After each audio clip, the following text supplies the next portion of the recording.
How you doing out there? This is Myer Realty's Commercial Corner. We're here again. This is Wednesday, right? Are we here on the right day, guys? Wednesday. Okay, all right. Wednesday? I'm just checking. This week's flown by here. Who do we have here today, Scott? We have Fred here. That's my brother who just spoke next to me. And then we have, it's Fred Myer. And then we have Bob Lunsford over there across the table from me. In the fresh meat seat. Yeah, the fresh meat seat, Bob. Yep. We gotta keep that seat cold for you. We don't want the meat to go rancid. Anyhow, today we're going to be talking about it's 5 factors you must consider when investing in apartment buildings. So we're going to go through some different things you want to take into consideration if you're looking into investing in apartment buildings, or and this also works for single families too. These things that we're going to talk about are general investment guidelines for a lot of real estate. But right now we're talking about apartment buildings, and we're going to ask Bob a few questions on those apartment buildings. Scott, while you're readying those questions, Yeah. I will jump in and say if you'd like to call in, the number is 844-790-8255. If you'd like to text a question in, the number is 775-237-2266. Please give us a call or a text. We love questions, and we'd be happy to answer them on the air or off the air, whichever works. So let me just jump in here with some questions. Well, I'm going to make a few statements, and I'm going to ask Bob a couple questions. But First, let's start with this, Scott. Let's tell them about, if anybody doesn't know, this was in the RGJ. Okay. And we talked about it, I think, last week or the week before. But Reno is ranked in the top 3 for increases in apartment costs and, of course, rents as well. And I suppose that's good and bad. It depends on where you are. And if you're renting an apartment, I guess that's bad. But if you own an apartment or potentially looking to buy a small multi-property, it's good because the vacancy factor is very low, which drives that those numbers.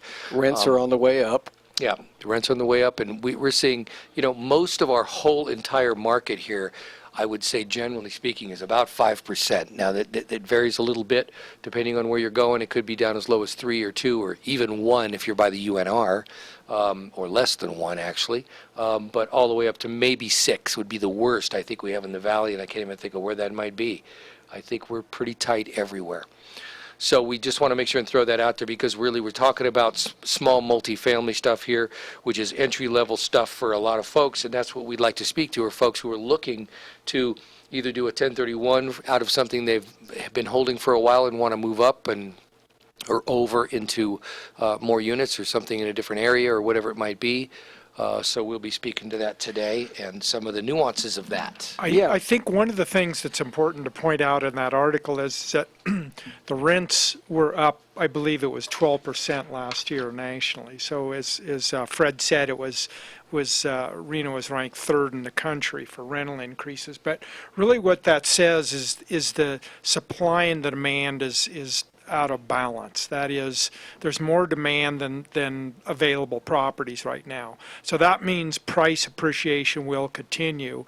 And certainly with the economic influx and activity into the Reno, Sparks, Northern Nevada region, the rents are going to continue to go up, which means the values are going to continue to go up. Right. So as Bob was just saying, in that article, they're saying that a 1-bedroom apartment in Reno rose to the average price is $749 a month for a 1-bedroom. Think about that in Reno. Yeah. That's a lot in Reno. I mean, well, it's a big move over just the last 2 years, I would say, 24 months. And a lot of that's happened in the last 12 months, but it's been over the last couple of years. Yeah, I would venture to say it's probably, I'm sure that's got to be the highest it's ever been for a 1-bedroom apartment in Reno on an average anyway. Yep.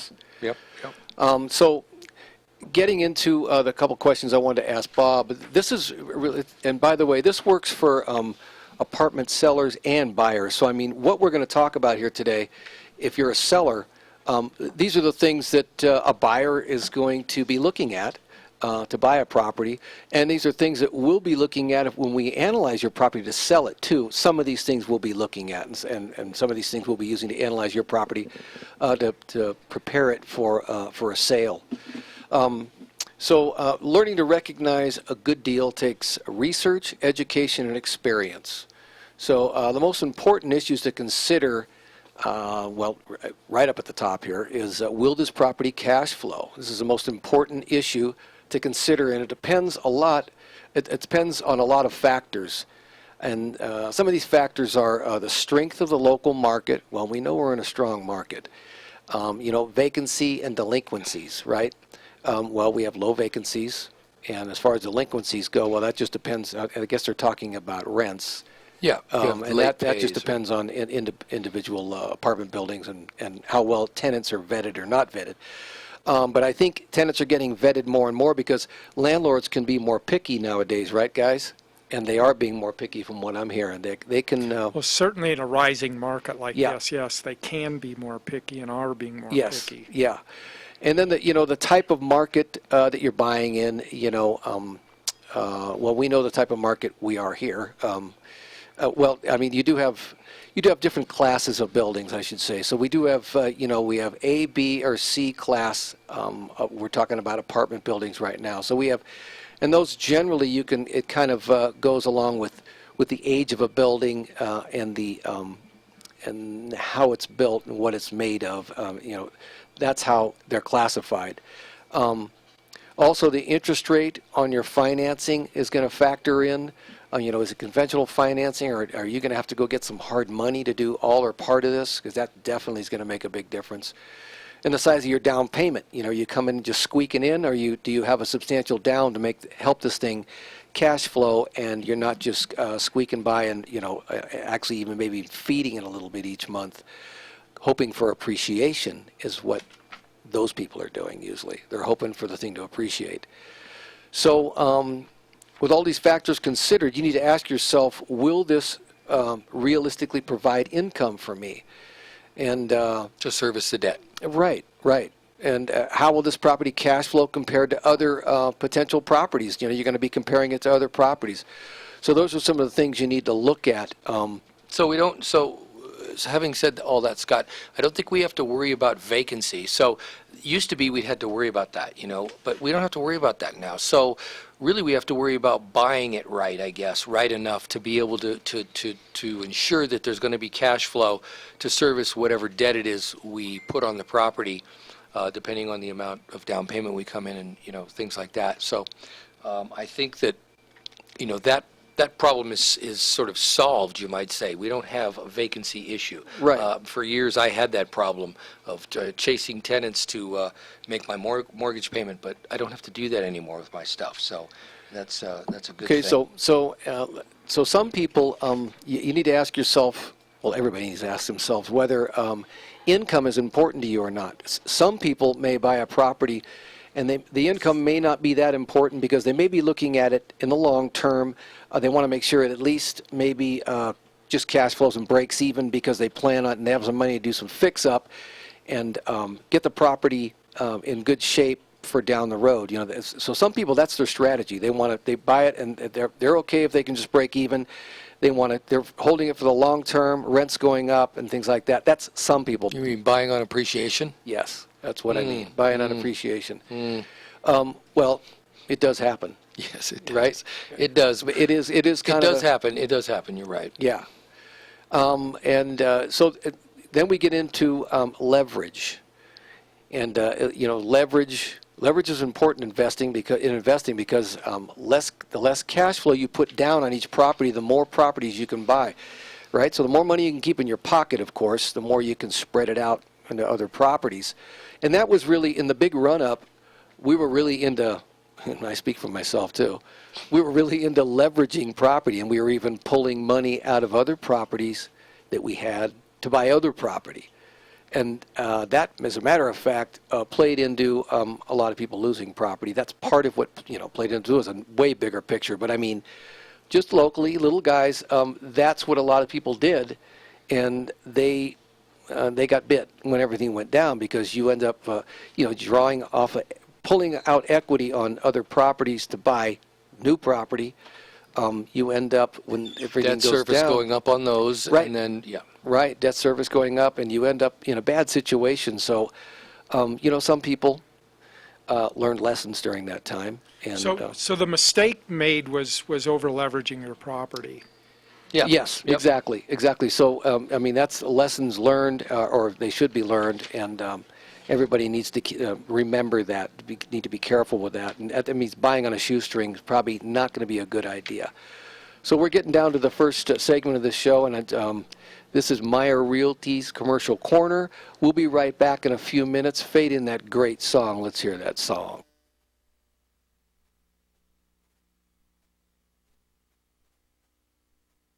Hi there, I'm Roy Marshall of the Marshall Mint. Hey, here we are. This is Fred, Scott, Bob from Myer Realty. We are called, what are we called? Come Myer on. Realty's Commercial Corner. Thank you. Jeez, I cannot remember that. So, we're here to have a good time. We just want to let you all know that. And if you learn something in the meantime, you know, that's great. But we, first and foremost, are here to have a good time, damn it. It's all about us. That's right. We're going to do that. So, if you'd like to call in, 844-790-8255 or texting in, a text, you would text this number, 775-237-2266. Fred, let's start out this segment before we get back into the 5 factors you must consider when investing in apartment buildings. Why don't you tell them about our building, that would be where our office is, and what we have there to offer, because It's a great deal. vacancies are filling up all around town. Yes, and we are too. And it is the Keystone, well, formerly known as the Keystone Annex Building, I guess, at 1155 West 4th Street. It's about 60,000 square feet, well, actually 64, but 30,000 upstairs is office. Some of it's medical office, and others just straight office up there. And then downstairs, 30,000 square feet of retail, store frontage, glass storefronts. Downstairs is about $1.13 all in.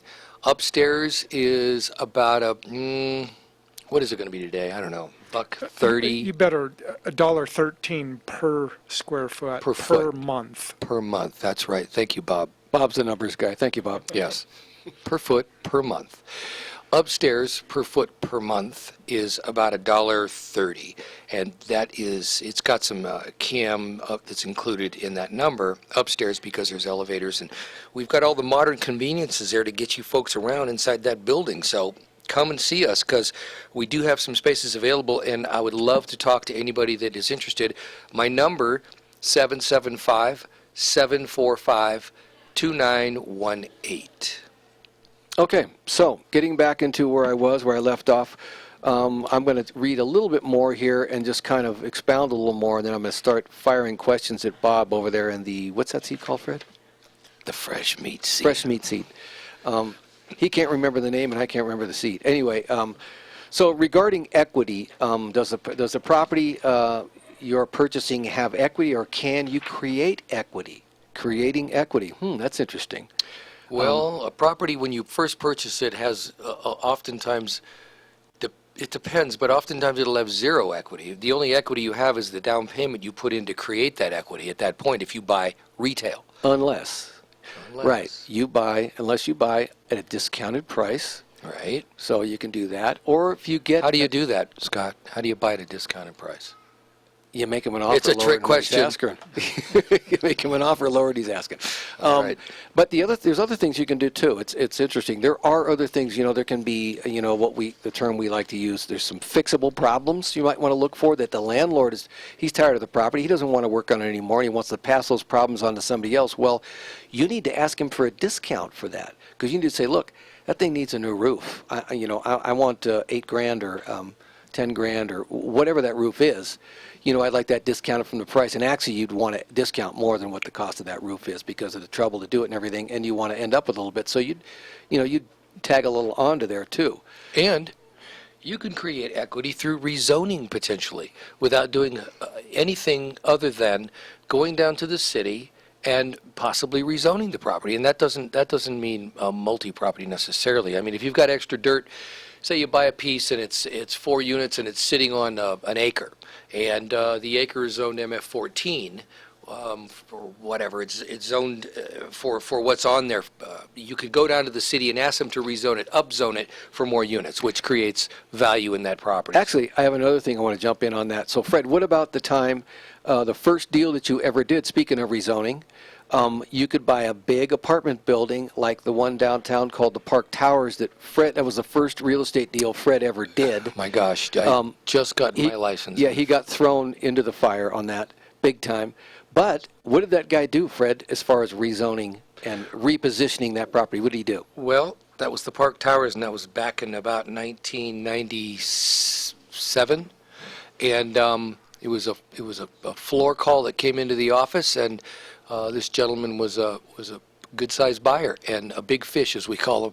And it just so happened he was looking for multi-property. I stumbled onto this. It wasn't even on the market somehow, and I cannot remember how I found it. It was so long ago. But I stumbled onto the Park Towers downtown there on the river, and it was kind of a let-go, building. It was the first high-rise built in Reno, by the way, for all you historians, built in 1959. It was in an old movie. Also, I saw it one time in a movie.